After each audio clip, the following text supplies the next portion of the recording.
Let me get this out here real quick.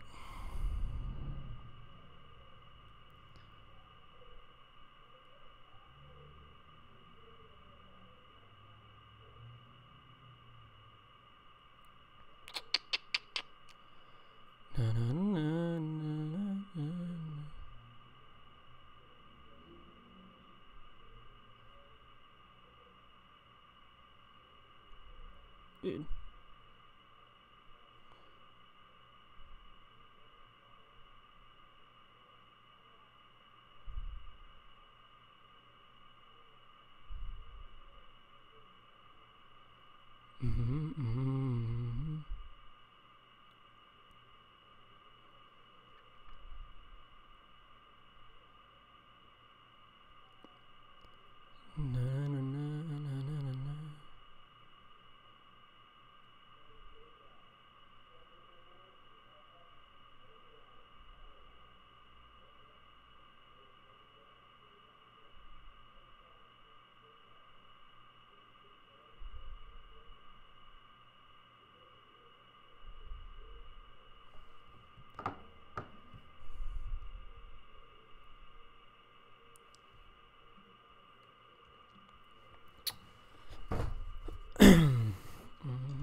See, so it's what, Saturday? Saturday, mate, yep.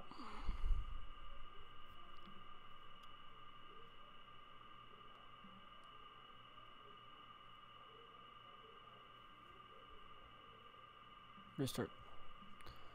This is going.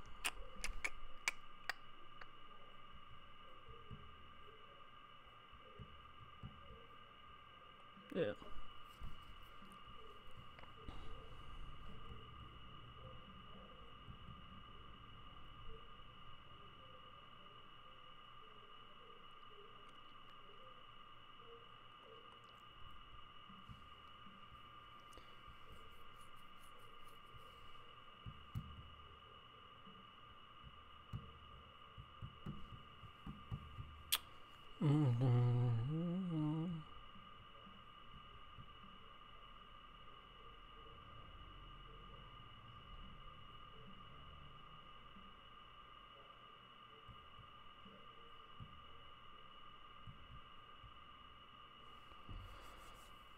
This is going. Alright, GCTV Podcast, episode 4. I'll go ahead and get started actually. I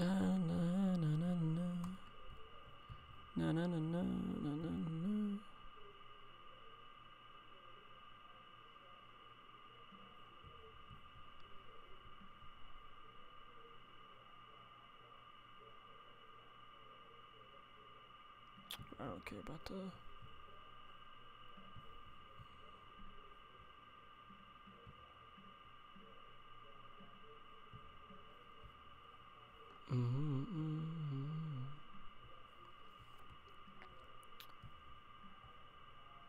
Alright, we'll go ahead and start off.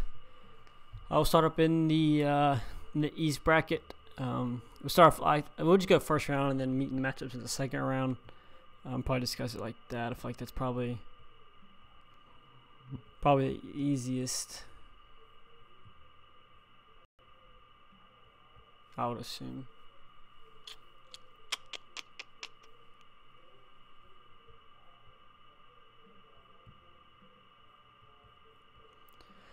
First game, Duke took on North Dakota State. I beat them pretty easily, about 23. Central Florida I actually picked VCU to beat Central Florida. Evans tried playing, which I thought was going to be the key player in VCU to win that game. Obviously Evans was not 100% healthy, which really hurt. UCF just played, I think, outplayed VCU in that first game. Now, the second game, VCU versus Duke, obviously a lot of controversy in that. Man, that game was insane. I mean, my heart broke for UCF, and I wasn't even a Central Florida fan, and all. But no, I think UCF deserved to win that game. I thought they outplayed Duke the whole entire time. But it came down to the end on the N1. First of all, I do think Zion should have been a charge on the drive, and I do think that R.J. Barrett pushed off to get the rebound. So I think that's 2 fouls. But in Duke's defense, the whole shot clock thing, very tough. I think it may not have hit, but I think the reason they couldn't call it is because there's not conclusive evidence saying that it didn't hit. So they couldn't prove whether it did or didn't. So I think that's kind of the main reason why they didn't. They probably missed a call on Taco Fall, which probably could have got his 5th foul earlier. So I think there was both. I think there's missed calls on both sides. Well, obviously UCF 2 chances at the end to win it with 2 layups. Obviously couldn't do it. Duke survives. They got to watch out because I think Virginia Tech will give them a good game, and definitely if they got LSU, Michigan State, they got to be careful because really they should have been out. And today and last night against UCF, they really should have lost that game, but able to advance. Liberty taking on Mississippi State. That game was back and forth. Liberty got up by about 5 or 6. Mississippi came back, was up by like 9 or 10. And in the end down the stretch, Liberty played very well.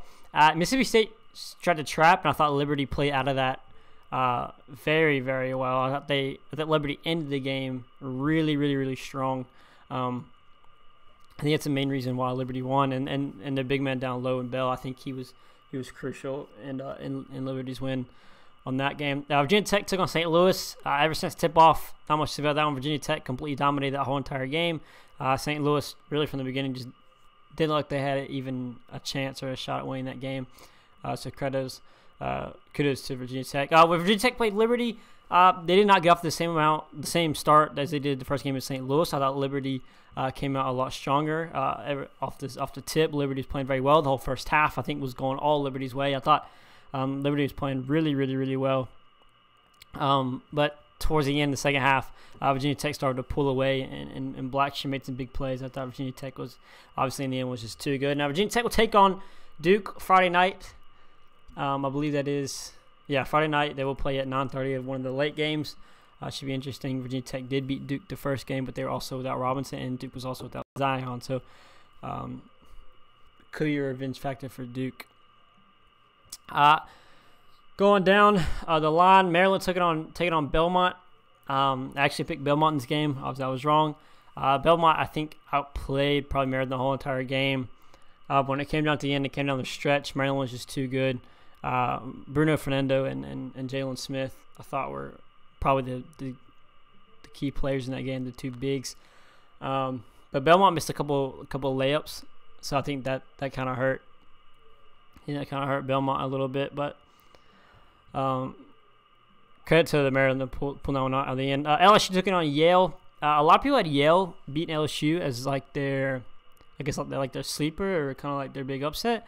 And really, I thought LSU dominated really the whole entire game. They only won by 5, and it was like a 3-point game at one point, 2 3-point game at one point. But I think LSU had control of it the whole entire time. I don't think there was any issue at all with them. LSU took on Maryland. There's actually probably, other than UCF, Duke, I would say it's probably one of the top 5 games of the tournament so far. It was close, came down to the wire. Obviously Tremont Waters got the game winner with one or 2 seconds left to pull it out. I thought Maryland played a good second half.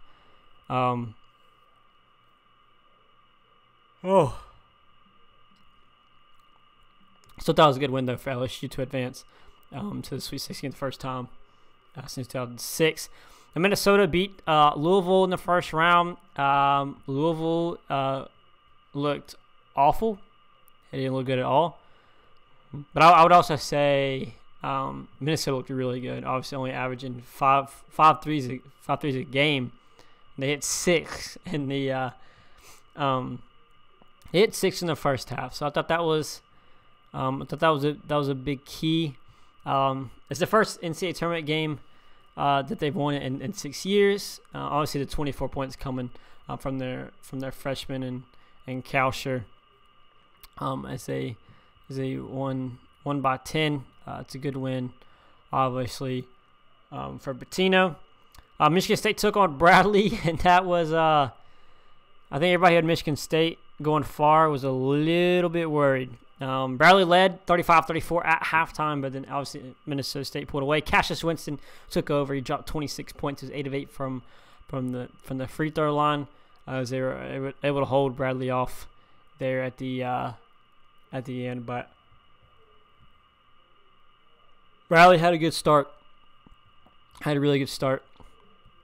Definitely gave Michigan State some problems. But then Michigan State took on Minnesota in a Big Ten rematch. I thought Minnesota could probably give them a little bit of trouble. From the get-go, Michigan State put up 33. Only gave up 19 points in the first half. Amir Coffey did have 27 points from Minnesota. Obviously wasn't enough. Michigan State won by 20 points. This is the first time Michigan State is in the Sweet 16 since 2015. The 2 times that they've choked trying to get to the Sweet 16. Hasn't been pretty the last 4 years for Izzo, but Michigan State now has 30 wins on the season, so that could be a big matchup. LSU versus Michigan State, though, could be one of the best games of the tournament. The 2 versus the 3 seed. Michigan State obviously is the favorite. Key matchups are going to be Winston versus Waters, and then I think either Reed and Williams versus Tillman and Ward, probably the big guys. I don't think the guards probably have a little bit saying it, but I think it's going to come down really to the guard play probably, and whoever owns the boards is probably going to win this game. So that's right there. East region. We go down to the West, where Gonzaga dismantled. Fairleigh Dickinson was up 53-17 at halftime. Dominating performance, obviously, by Gonzaga. As Mark Few said, that they can obviously play with anybody in the country. Obviously, that was probably an expected win.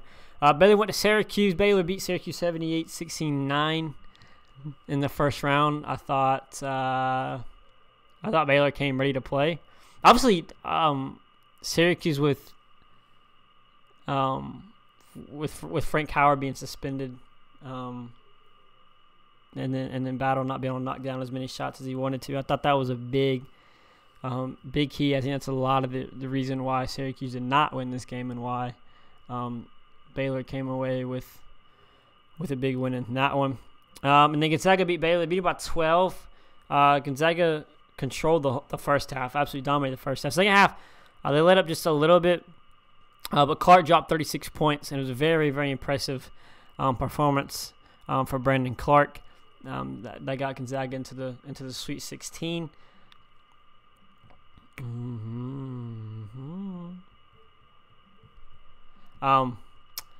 We went down to 5-12. Murray State dismantled Marquette. I thought, honestly, I would say about 75% probably picked Murray State to beat Marquette. But you saw Marcus Howard versus John Morant in one of the two best guards in the country.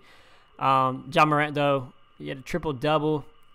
That's what got him the win by 19 points. Murray State, after this game, I thought a lot of people were starting to ride the Murray State train as the Cinderella. I'm not going to lie, I was too. I had them losing in the next round, but I was definitely riding the Murray State train because I don't see how you wouldn't, to be honest.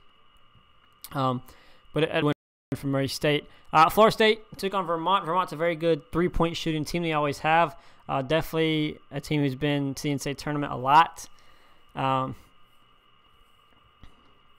But Kabinga had 21 points and 10 boards, a double-double as they held off, obviously, the three-pointers, the 13th seed of Vermont in the opening round. Florida State took on Murray State, and wasn't even a contest. I thought figured they would come out better than they did. He came out in the first half. He still had 28 points, but yeah, Florida State dominated first, second half. It's a big one for Florida State. A lot of momentum. Florida State taking on Gonzaga. They'll play Thursday night at a little bit after 7, so that's going to be intriguing. I almost picked Florida State, but I think Gonzaga's played very well lately. And Florida State had a big win, but could get some confidence going in that. Texas Tech beat Northern Kentucky. Buffalo beat Arizona State.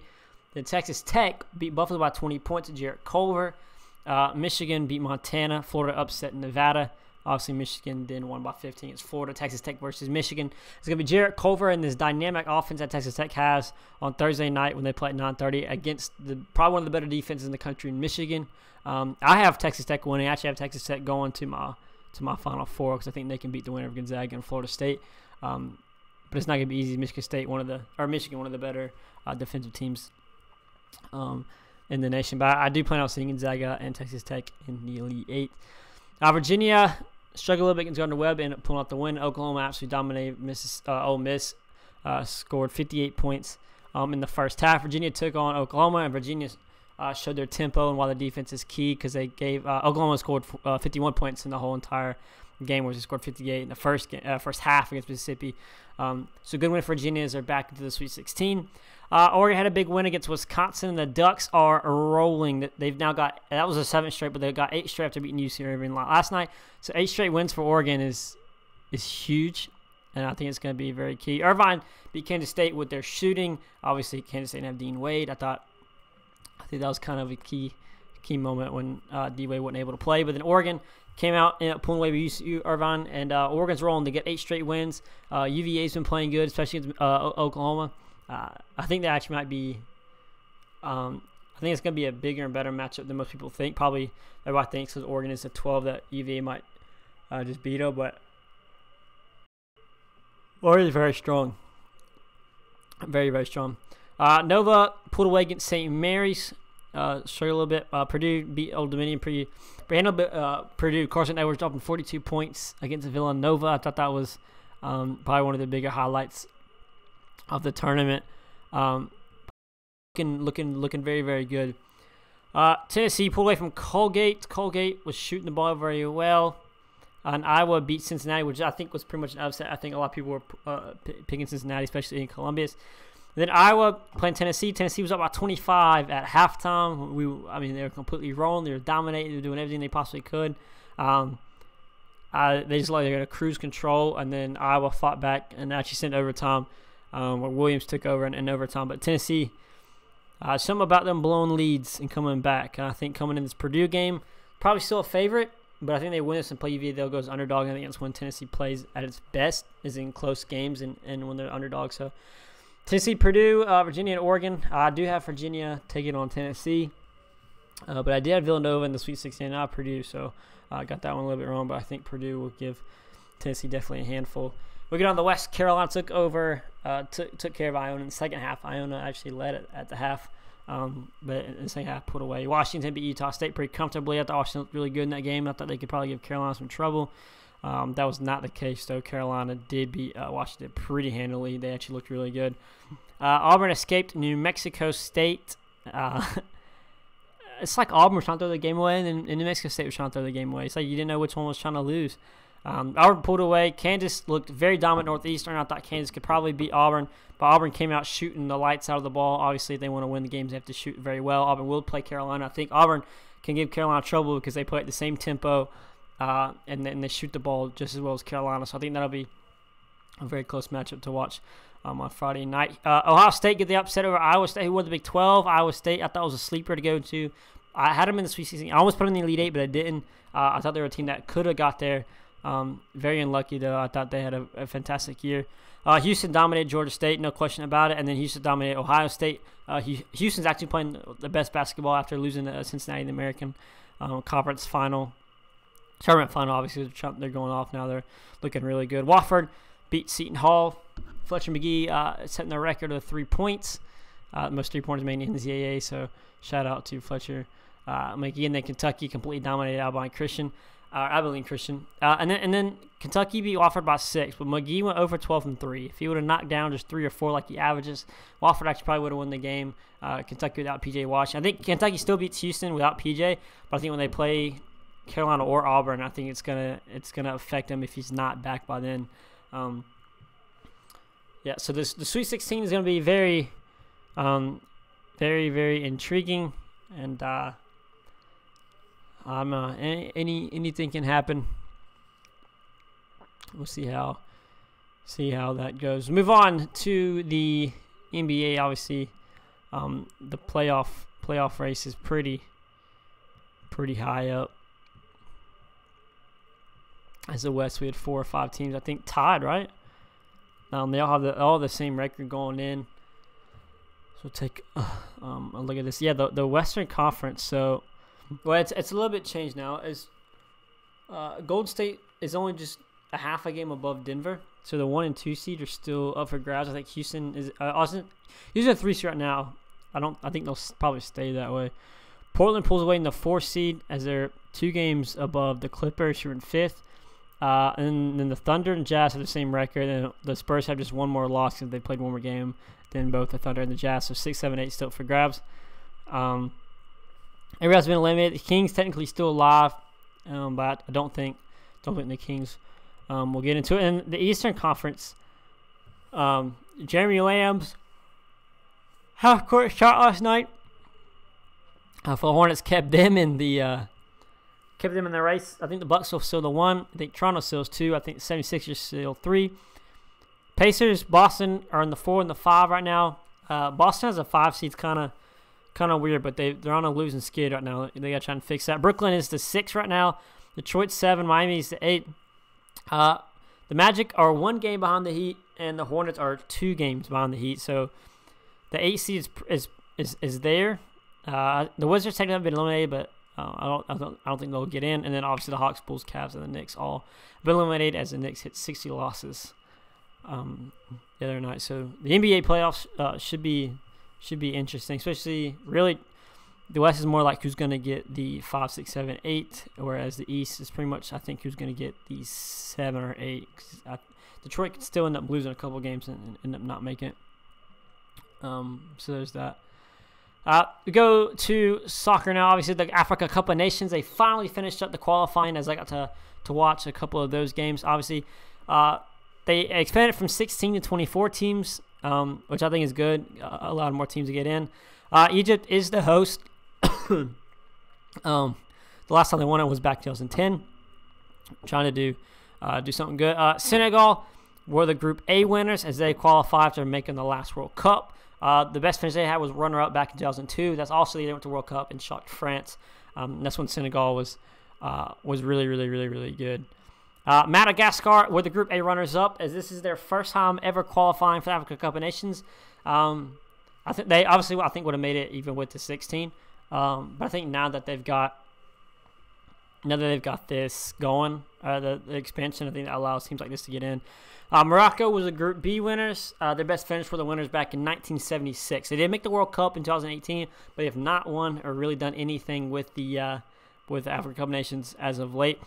Group B winners up were Cameroon. They had a tough World Cup qualifiers. Didn't make the World Cup, but they did win the last Africa Cup of Nations back in 2017. They did win that one. So they're coming back with experience after they're basically coming back as the former champions who are trying to stay champions of Africa. Mali qualifies. Obviously, their best finish was the runners-up back in 1972. They finished second. Or they actually finished first in Group C.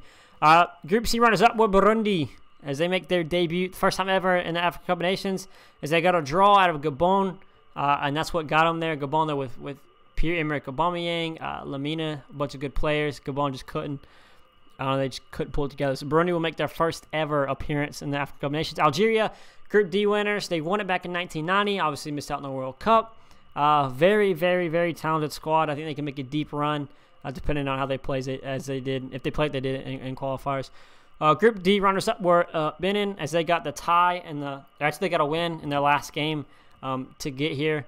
The best they've been in the group stage, and last time they made an appearance was in 2010. So it's been a while since Benin's been in the Africa Cup of Nations, but they're going to be able to compete in this year's Africa Cup of Nations. Nigeria, Group E winners. I saw them play. Last time they won it was back in 2013. So they won it two Africa Cup of Nations before this last one. Very, very good squad. Very young squad. But they got a lot of Premier League players that are in the squad. And there's something about Nigeria, always very well organized. They obviously were in the last World Cup, so they could be making a run as well. South Africa were the Group E runners up after they won against Equatorial Guinea. They've been in it, but the last time they won it was back in 1996. So it's been a while. But the last time they won 2015, they missed out on 2017. So they were on the verge of not making it again this time around, which was a huge failure for South Africa after hosting the World Cup back in 2010. So they'll be back. Group F winners in Ghana missed out on the World Cup. They were in the African Cup of Nations last time. They haven't won it since 1982, which is very shocking because 2006, 2010, and really probably 2014 Ghana, those 8 year span, Ghana was really, really, really good. They had a lot of star players playing out in Europe. They had a lot of mixed with youth and some vets. They were really, really good. So Ghana trying to get back up on the stage. Kenya with the Group F runners up. The last time they were in it was in 2004. They're kind of on that 8 year span. So it's been a while for them, but they're back into after one of the teams dropped out. So they ended up finishing second behind Ghana. So they get back in, which is good. Kenya with the Group F. Oh, I just said Kenya. Zimbabwe was actually the Group G winners. They were actually in the last. They were actually in the last one in 2017. They took a 10-year hiatus from 2006, so really 11 years. But they were back in 2017. They're about to make back-to-back appearances, so it's going to be good for them. The DR Congo pulled out a win. They were in the last Africa Cup of Nations, but they were on the verge of not qualifying this year, but it came down to the last day.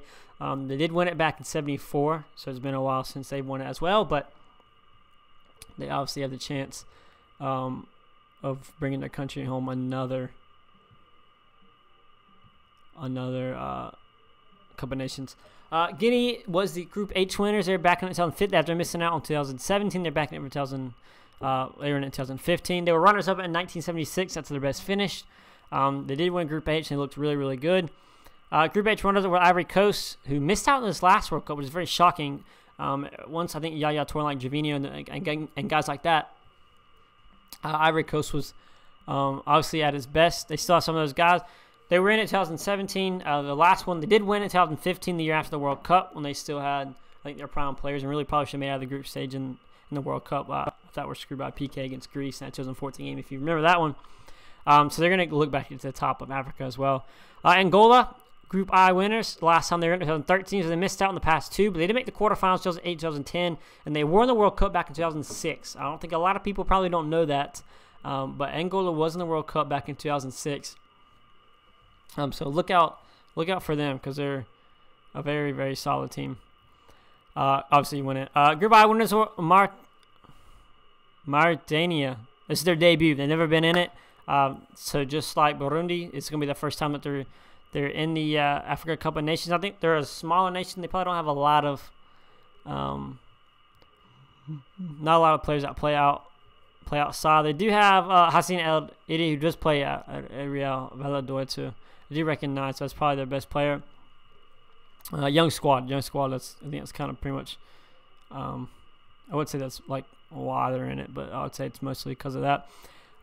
Group J winners were Tunisia. They were back in 2017. The last time they won it was 2004. So they're looking to try and get back as they were in the last World Cup. Did not perform the best, but they were in it and then trying to back it up now. Guinea-Bissau was the Group K winners. They were back in it in 2017. That was actually their first time in it. So they're going back-to-back now. First time, and now they're back into the second time being in. A couple of nations going back-to-back. Group K runners-up were Namibia. This is their third time ever making Africa Cup of Nations. They made it back in 98 and 2008. So about every 10 years they make it. So they're going to try and get out of the group stages. So that's obviously the best that they've done. Uganda in their 7th appearance. Last time coming back 2017, so they made back-to-back, and they were actually runners-up in 1978. So it's been a while since they've been really past the group stage. And the group A runners-up were Tanzania. And it's the first time they've been back after 39 years, back in 1980. This is their second ever appearance. So the first one came back in 1980, so they're going to try and look to get out of the group stage after it's been such a long time. So that's Africa Cup of Nations, hosted by Egypt. Can't wait until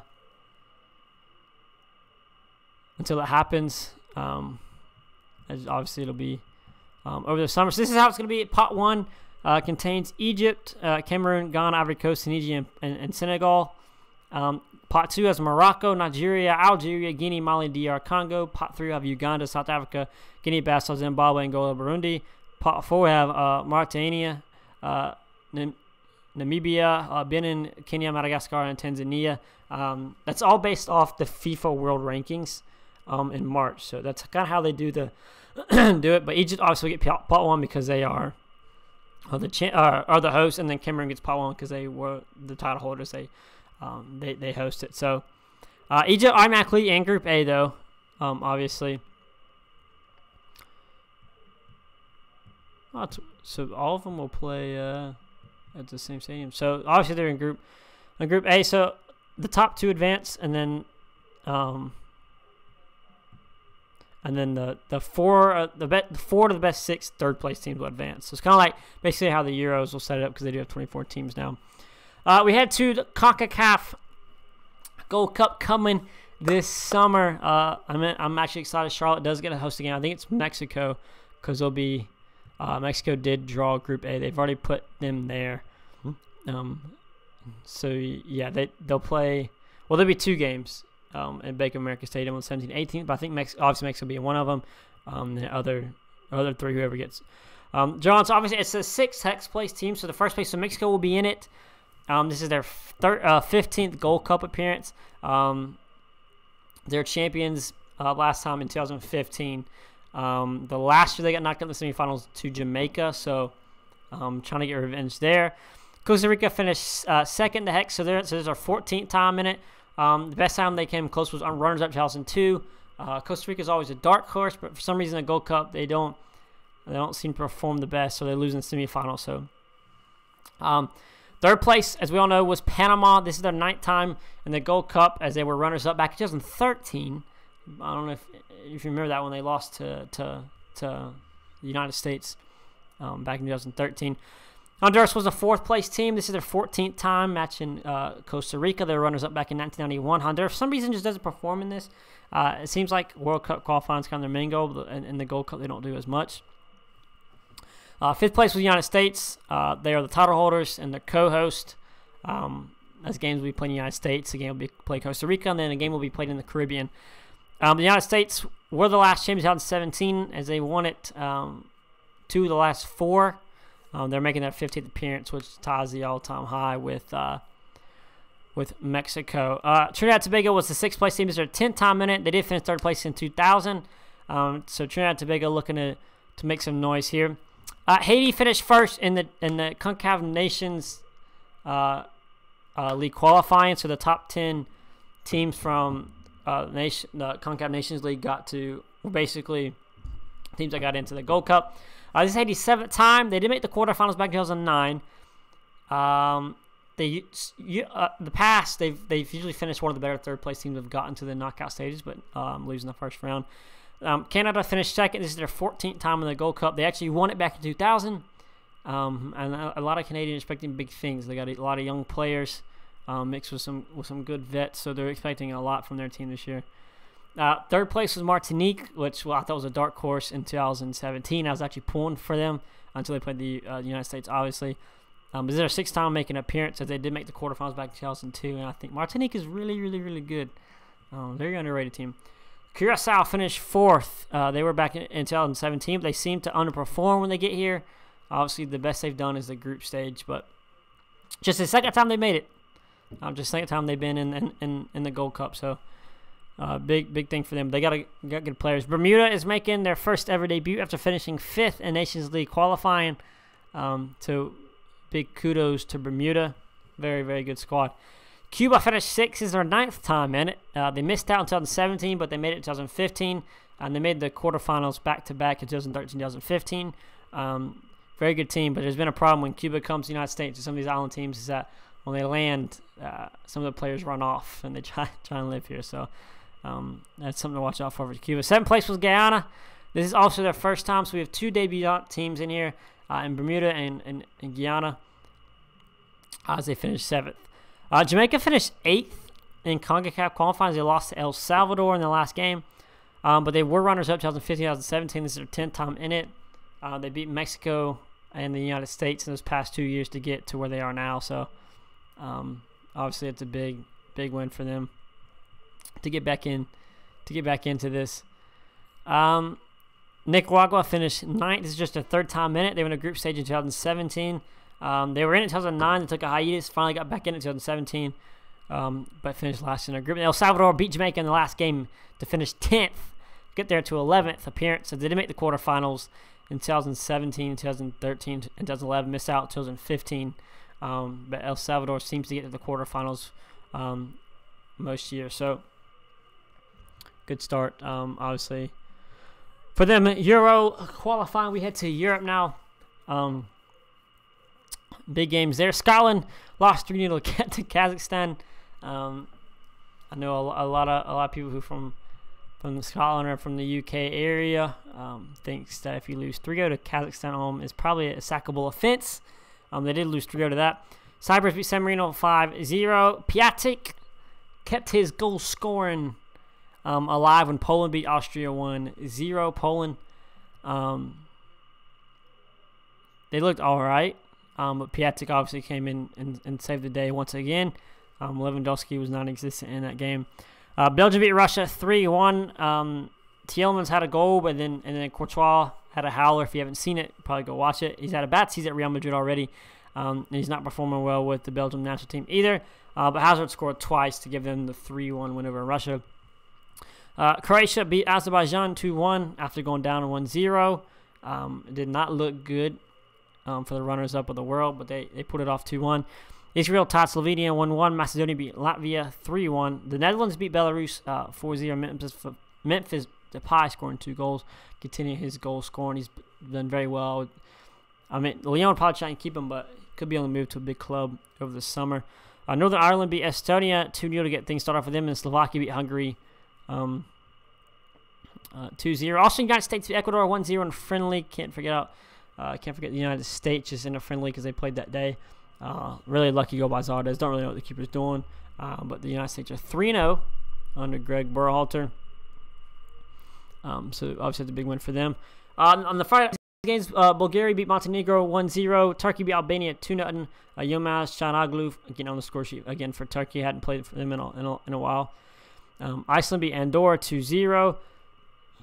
Raheem Sterling had a hat trick in their win against Czech Republic, and Sterling is probably the best winger in the world right now. Most informed winger in the world right now is definitely Raheem Sterling. So 5-0 for them. Luxembourg beat Lithuania 2-1. France beat Moldova 4-1.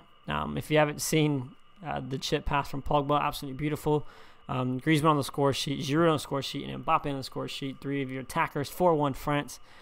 So obviously a big win for them. And then Portugal and Ukraine tied 0-0 in that one.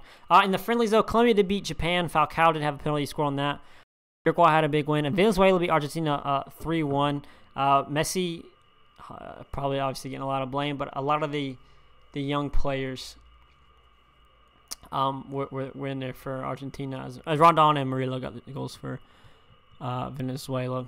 Mexico had a big win against Chile 3-1. Lozano, the goal scorer, the youngster.